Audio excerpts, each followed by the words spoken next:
I remember when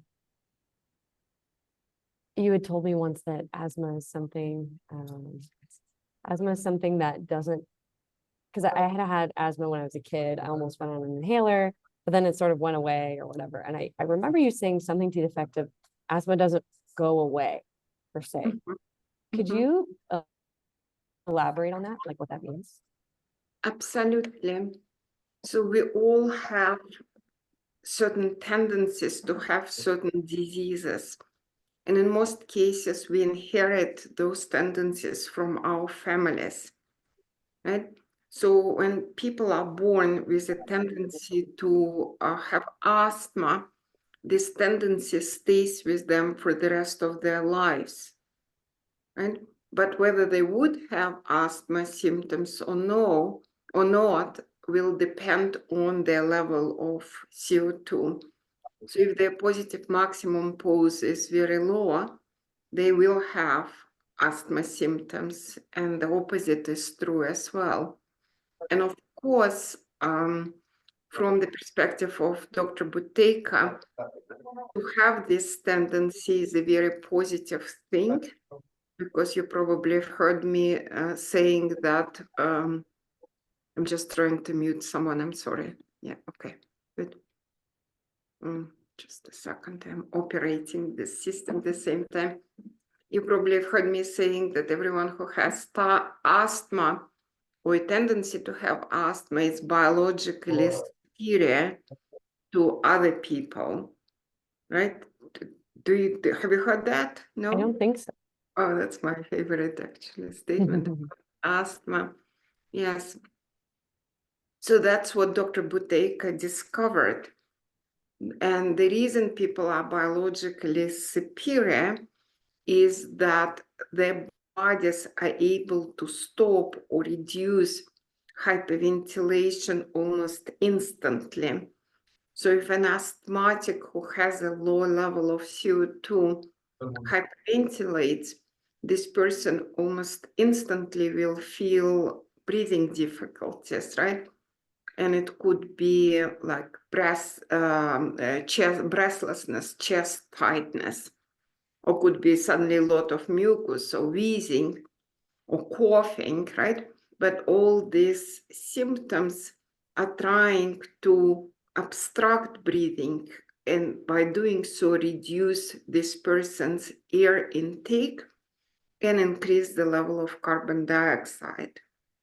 So because of that, because of this incredible mechanism, Dr. Buteyko said that before asthmatics started taking medication to suppress their symptoms, they were known for living for further longevity and also for being very healthy, with the exception of having breathing difficulties.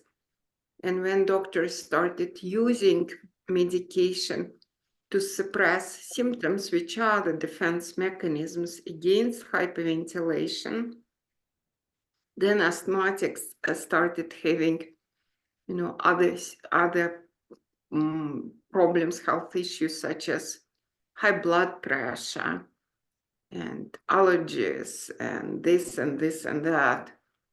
So that became normal right now. And what's very interesting for me regarding this biologically superior tendency is that some people who practice well, they start developing asthmatic tendencies, even though they didn't have them before.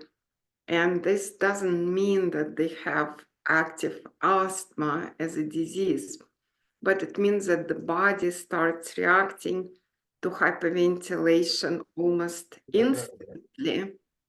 And it's a very positive thing. And, it kind of normalizes the level of carbon dioxide, but also it immediately shows the person that they are hyperventilating. Wow, that's very interesting. So then in my case, growing out of asthma was just my body no longer trying to stop me from hyperventilating. No, not at all. So your story Mm. tells me that you belong to a category of fortunate people, Mm.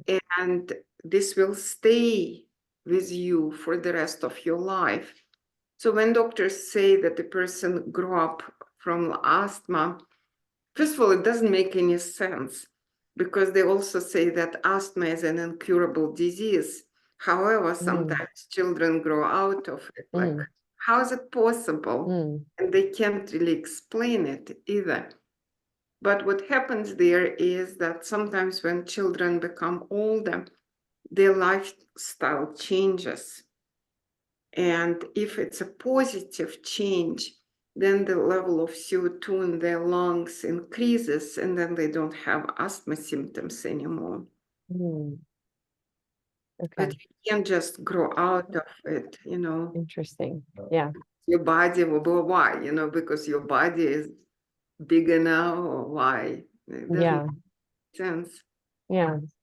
Mhm. But Mm. you need to know that with this tendency, if you continue breathing healthily and continue keeping your level of CO2 at a good, if your level of CO2 continues being normal or close to the norm, then you will live for a long time and you will be very healthy, right? But if your level of CO2 drops, then you might experience asthmatic symptoms again.